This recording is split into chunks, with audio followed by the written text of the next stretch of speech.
Feist, are you erotic? Yes.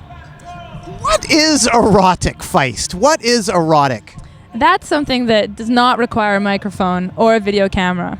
Feist, I wanted to ask you about this thing here that appeared recently in Chart magazine. I don't know if you can hold this for a second. I don't know if you've seen this at all. It says, "Who I have the hugest crush on" by Alex Chow of Islands. Oh, I met this guy. Yes, and here's his little story. Feist, I have the hugest crush on Mrs. Feist, as I like to call her. She is my true number one. Wow. She is the foxiest fox from Foxville. She stole my heart when I met her at a Broken Social Scene show. Uh-huh. I went up and introduced myself and then thought for a moment that she cared. I cared. Months after, she came to a metric show and didn't even acknowledge my presence. I call that true love. Well, I guess love is always stirred. The fires of love are stirred through someone ignoring you.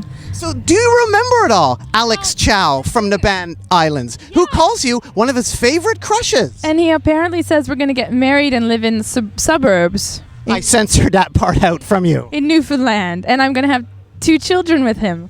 Is this guy psychic? Because if that's really going to happen, I better get his phone number or something. I can provide you with that, actually. The thing is that Alex Chow of Islands had 2 things about him that made him very recognizable. One was a completely white suit, and the other was a violin. And I guess there's also the fact that he was backstage in the dressing room marked Islands. So in that situation, I knew who he was, and I was able to compliment him on his playing. And he actually serenaded I would like to think me, and everybody else in the backstage with an amazing classical piece. But take the man away from his props, and what is a man? I'm sorry, Alex, that I didn't recognize you at the Metric show, but my eyes were glued to Jimmy Shaw. So it's kind of like the Marilyn Manson thing. You don't really recognize Marilyn Manson out of costume, so he should just dress up all the time and be proud, embrace the islandisms everywhere. He should carry the violin everywhere. Well, do you wear your hat at all times?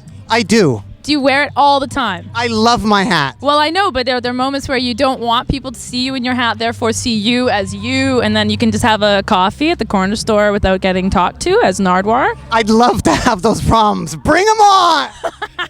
Leslie, how did you learn your French? Was it cereal box French?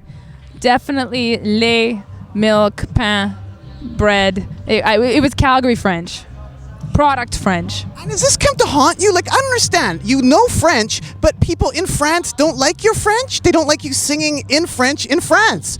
Because I don't actually know French. When you know Calgary French, that's not actually French.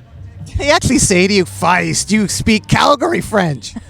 Is that worse than like Quebecois French? There was a turning point for me understanding how I was going to manage to get by in France, if at all. Was one time I was having dinner with some people after a show and in some little town somewhere with Gonzalez when I was touring around Europe with my compadre Gonzalez, and everybody was saying, "Where are you from?" And I said, "I'm from Calgary," and they were like, they didn't understand, and then jokingly and overemphasizingly I said Calgary, and they all went, "Oh, Calgary!" And I just thought, that's, you got to get with the guttural, you got to get with the throat, the throat tonsil gymnastics, and you got to get with the and all of a sudden I was having a much easier time being understood. In France, it's basically home of cheese, isn't it? I love cheese. I got a disease. I'm addicted to cheese. How is the cheese in France? Is it all it's made up to be? It's all it's made up to be. It's all there. It's wooden platters of cheeses with flags stuck in them in every backstage. It's the most glorious thing.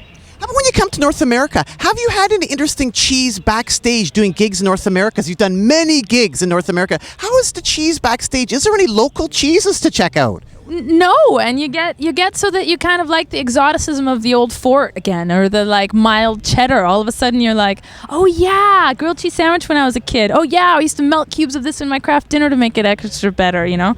And then... You really did learn cereal box French. You call cheese fort. I call that too. Fort. Yeah. Oh yeah. Fort. Yeah. Yeah. Leslie Feist, who is Clement Greenberg? Oh, Clement Greenberg is an art critic from New York City, or at least he was residing and working in New York, who I suppose in a strange way was my father's mentor. He's a very famous art critic, and your father is quite an artiste. Could you explain a bit about your father being an artiste, like being collected by Clement Greenberg, one of the most famous art collectors in the world? Your dad is collected. Yeah, my dad... Not that you're not... Are you collected? I'm not quite the vintage to be collected yet. But no, my dad, he was a painter, and for whatever reason, Clement Greenberg took a shine to him and came by his studio. And I wasn't born yet, but there's stories about my little brother in the high chair and Clem hanging out. And yeah, it was... I get the feeling that he was sort of my dad's enabler, in the way that someone enables you to feel like you can, like someone who you respect understands what you're doing, therefore all full steam ahead, You are collected though, Feist, aren't you? Like you go to YouTube and there's tons of videos. Do you feel you're collected, or is there any little instance where you felt you've been collected? Somebody has a lot of your stuff, seen a lot of video, like every gig that you do is now being taped or something? Well, now it's a little bit like when you see the cell phone being held up. In the past, I naively thought it was someone going, "Jenny, check it out, it's that song you played me once." And they go like this, but now I realize it's like they're making a video. But as long as it's not like butterfly pins in the cork board, I'm okay to be collected.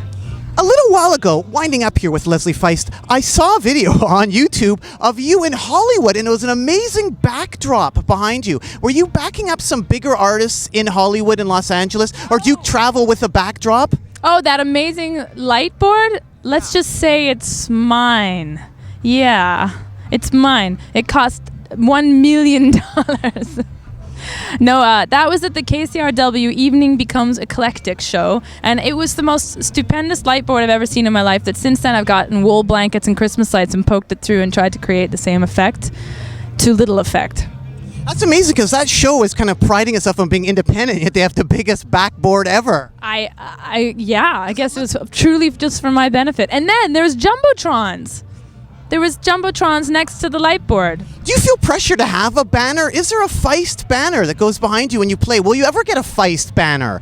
Do you like banners? No, I had a terrible experience in By Divine Right where we were opening for the Tragically Hip in all these enormous enormodomes. And actually, that was the birth of DJ Cheese Tray. When you're talking you love cheese. Well, my lactose intolerant drummer, Mark Goldstein, also a poet, he became DJ Cheese Tray on that tour.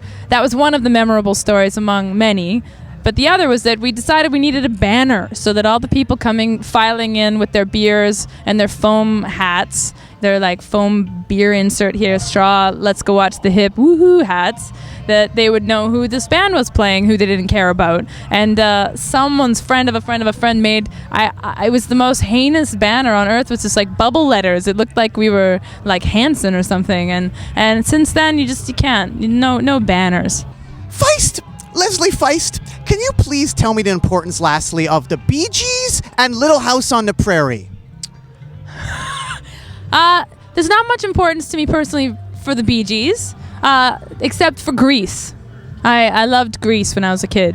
There was always Star Wars or Grease. You had to pick your team, and I was always a Grease kid. In fact, on a recent Air France flight, they showed Grease, and I was in heaven for those 2 hours.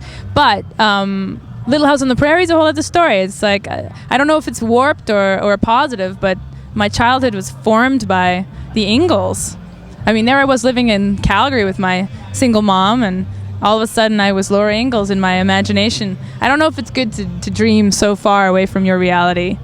Have you met any cast members from Little House on the Prairies? No, but I did date a guy in France for a while who looked uncannily like Charles Ingalls, and when I realized that, it was over. It was just too close to La Maison. Well, thanks so much for your time, Feist. Anything else you want to add to the people out there at all?